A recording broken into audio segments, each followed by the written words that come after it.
to New York. It's been a very long morning. Really, like, there was nothing stressful or hectic about any of the flight stuff. It just was a long morning. I had to get up at 4:15.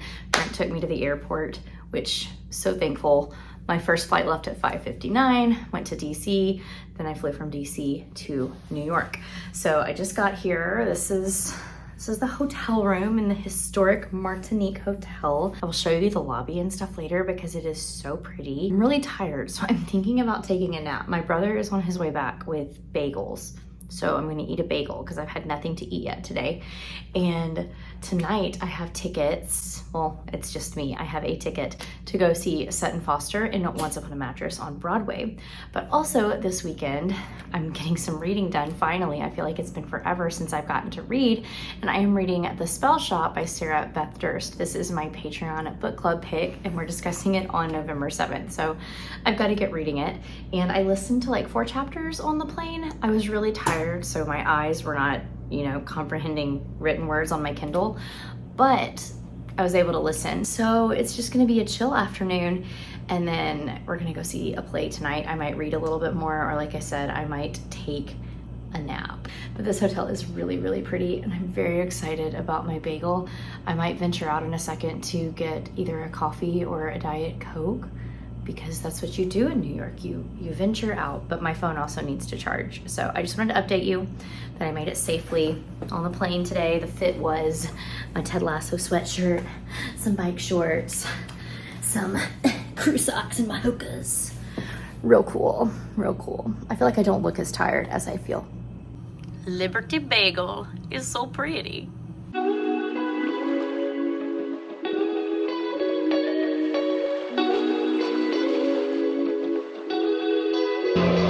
Pretty good.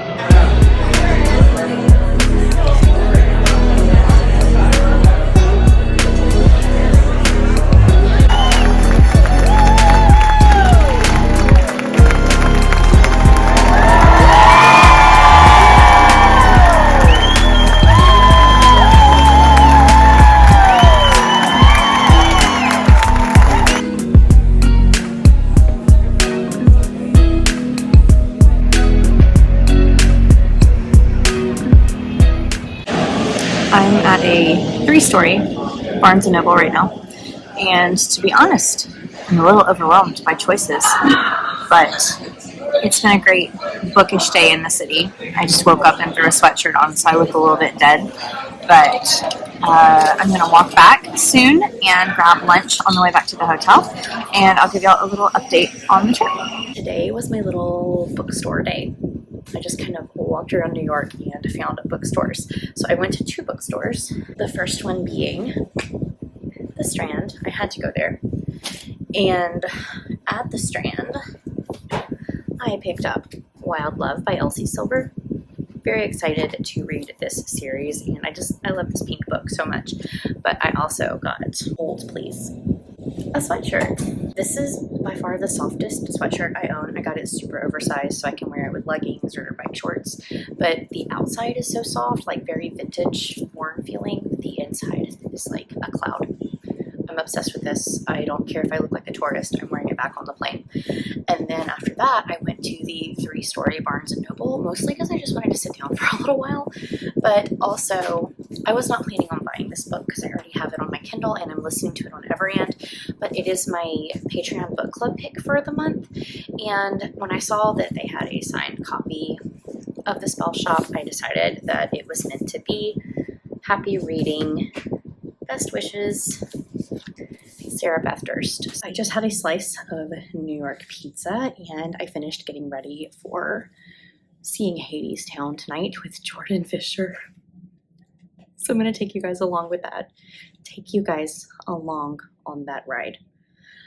Jordan Fisher does not do the stage door, so I won't be meeting him afterwards, but I do plan to do the stage door just to meet whoever decides to come out, because having this signed playbill from Once Upon a Mattress last night is something that's going to be really special to me. So the Hadestown one will also be special. I'm wearing my Hopeless Romantic shirt because Hadestown is kind of a show for hopeless romantics. I can't say it's the happiest show, but it's a romantic show nonetheless. And I'm so excited. I got an orchestra seat for this too. I don't know how I lucked out. The website Today Tix is 100% the way to go if you are in New York and you want discounted tickets. So that is where all of my tickets came from. But I think I'm about to go and maybe get a pre-show coffee on the way. I might bring my Kindle in case I get there early and I can take a seat. But honestly, I like to get there early. I like to look at the stage. I like to read through my playbill. But let's go see a Broadway show.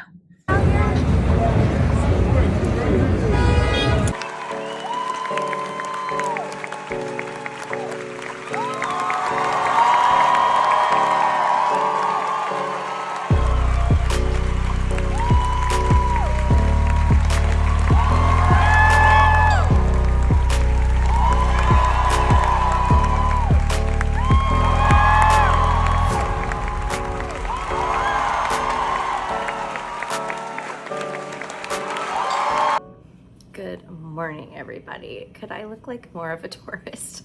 I'm wearing my Strand shirt today because it's really cold in New York. And my new Hadestown hat, it says keep your head low on the back. Guys, Hadestown, oh my gosh.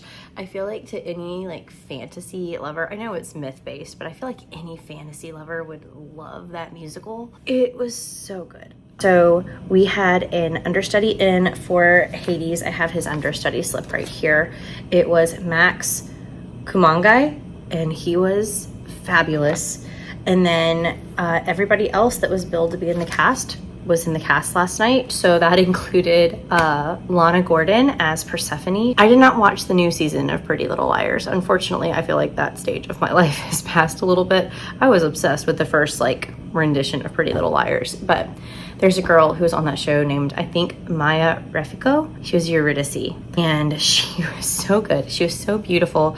She has like a very soulful, raspy type voice, and if y'all know anything about me, Wait For Me Reprise is one of my favorite Broadway songs, so I was so excited to hear her sing it, and she absolutely killed it. But I also got to see Jordan Fisher, and the seats I got, this was another very like intimate theater, and I will say I liked the Hudson Theater where Once Upon a Mattress was more because the seats were more spread out and you got a little bit more leg room. Here I definitely felt like my shoulders were a little bit smushed in with the people sitting beside me, and my only complaint is somebody really tall sat in front of me, but that's neither here nor there. I was able to adjust and see what I needed to see, but I was so close to the stage. Like there were some points where Jordan Fisher came over to our side of the stage to like sing out, and like you really felt like he was looking straight at you, and he is so good. Like that's the biggest thing about seeing these people perform on Broadway, and I know they've done it hundreds and hundreds of times, but like the way that they just make all of their movement and their reaction to things seem so effortless and so real without being overdone, or like they're straining their faces to get an emotion to come across. I'm just wild about it. I'm just wild about it. And I started crying before intermission, and I didn't stop till the show was over. It was so good. Definitely a different vibe than Once Upon a Mattress, which was all just like happy all the time. And this one was definitely more hard hitting. I got my playbill signed. They came out with their own silver Sharpie markers, which I was so thankful for because all I had was a blue pen. But this is Lana Gordon, who played Persephone. I'll put her picture of her signing right here. And then this is Maya Refico, who was Eurydice, and she was also beautiful. She was telling everybody that she got her Uggs 50% off. They were super cute Uggs. So this show like has been a bucket list show for me for so long, and I just feel so thankful to see it. My brother and I are going to go, well, he's gonna get some coffee. I'm gonna get some at the hotel after we eat lunch, but they clean our room at 11, so we're trying to get out of here, and we're gonna go get some coffee and some udon noodle.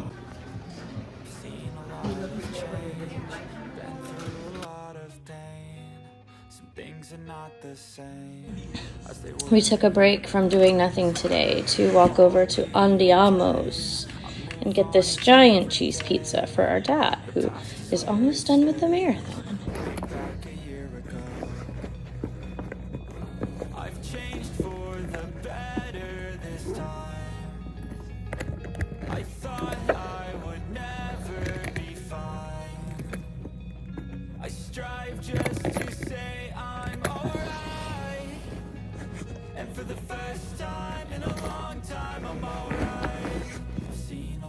Yesterday I need a hotel key.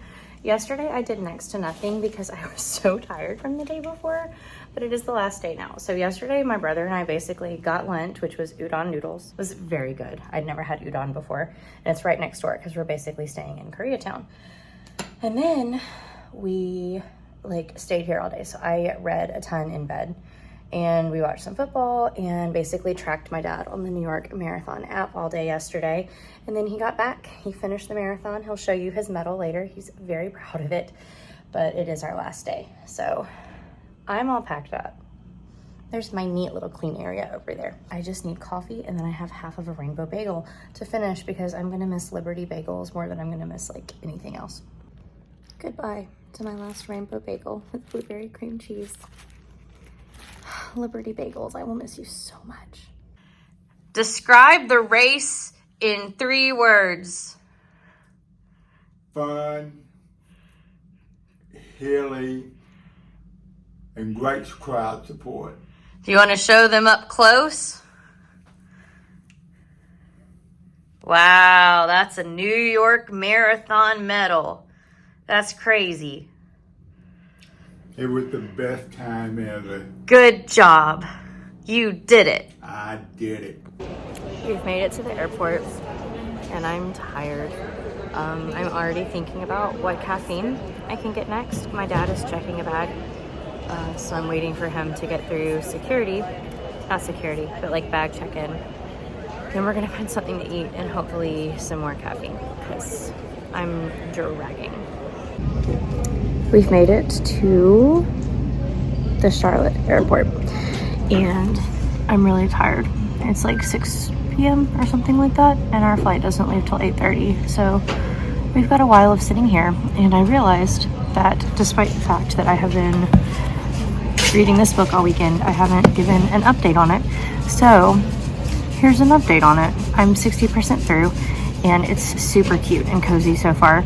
It is about our girl named Keela, and she was a librarian at this great library, and that was her whole life. She was perfectly happy, not interacting with humans.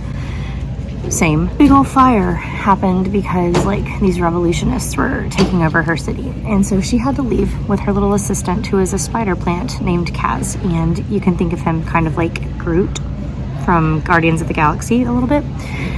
And so she smuggles a whole bunch of spell books, because books are her life, also same, and gets in a boat and sails back to where she grew up as a child.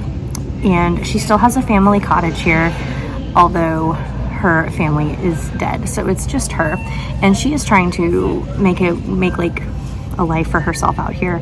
She doesn't really do social interaction very well, which also same, she's a very relatable character for a lot of book girls. And she realizes that the island has a lot of trouble sustaining itself, naturally.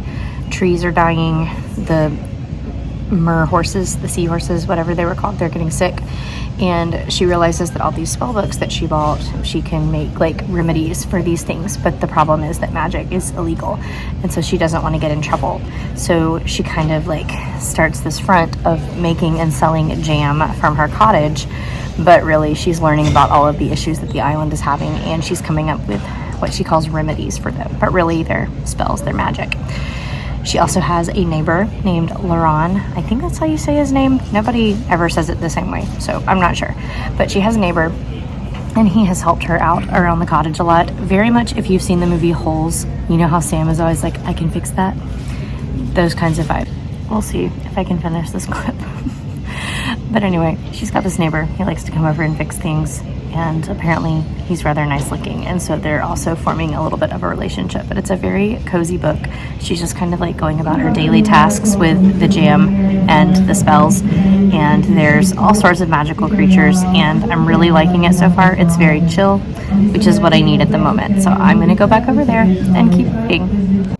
Hey guys, it is a week later after my last clip, and if you know, I'm in the middle of rehearsals for a show right now, and so having time to sit down and finish this vlog has been non-existent. The time to finish it has been non-existent, but I have a rare day off of rehearsals, so I'm sitting down editing and realized I did not close out the vlog. I did not tell you about finishing the book. I didn't even tell you I got home safe. So let's start with that. I got back to Mississippi just fine and entered into a very crazy week. I also finished The Spell Shop by Sarah Beth Durst, and I absolutely adored it. It ended up being about 4.25 stars for me. I'm going to talk about it more in some other videos, but it was the perfect balance of cozy, because I don't think that typically, like, cozy fantasy just doesn't grip me. Like, hearing that phraseology just does not make me want to read a book. But it got voted on, and so, you know, I read it, and it ended up being such a pleasant surprise because it was cozy, and then in the moments where it needed to be a little bit more high stakes and induce a little bit of anxiety, it did it. I knew the book was going to end happy, but in the moment I still felt worried about our characters, and that's the kind of stakes I need in a cozy fantasy. So I ended up really liking it. The problems that our characters were faced with seemed like real issues, despite the fact that it is all completely fantasy. So had a great time there. And then we had our book discussion for this book on November the 7th, which was this past Thursday. And I think for the most part, everybody really ended up having a good time. We're all excited about the companion book that's coming out next year. We all want to go get spider plants now. So this book did really, really good things for my brain and my heart in the middle of a very busy season. I also just wanted to say New York was a blast. I didn't really talk about it at the beginning because most of the videos I took were just clips of what I was doing. But me and my brother were actually in New York to support my dad at the New York Marathon. I did not actually end up getting to see any of the race just because trying to get to spectator points ended up being a little bit crazy for us, but we did track my dad on the app, and then we were able to, you know, get him some pizza and get ready for him when he came back. So very proud of him for finishing the race. I hope you guys enjoyed seeing his medal, because how many people do you know that have a New York Marathon medal? I can say that my dad has one. So there. And just excited to see him run more races and do amazing things. So that was just a really good feel-good moment for all of us. And this vlog might not have been like as, I don't know, I'm not a travel vlogger. I don't know how to get those kinds of clips, but I just want to say I had a fantastic time in New York. Books, Broadway, bagels. I did all the things I wanted to do, you know, had some good pizza, had some good food that I can't really get here. But then come Monday, I was so happy to be back home with my cats and in my own bed and in my own apartment. So traveling is always so good for my heart because it makes me so happy to come home too. And I want to travel more. Traveling is expensive, but I want to find ways to travel more. If you watched all the way to the end of this video, leave the medal emoji, like the first place medal, to congratulate my dad, because I know he's going to watch this and it would just make his day to see all of the medal emojis down in the comments. And as always, my social media links are down below. You can see my Instagram, TikTok. I always forget to put my story graph down there, but maybe this will remind me to put it down there. My Patreon is linked, and I will see you guys in another video very soon. Bye, guys.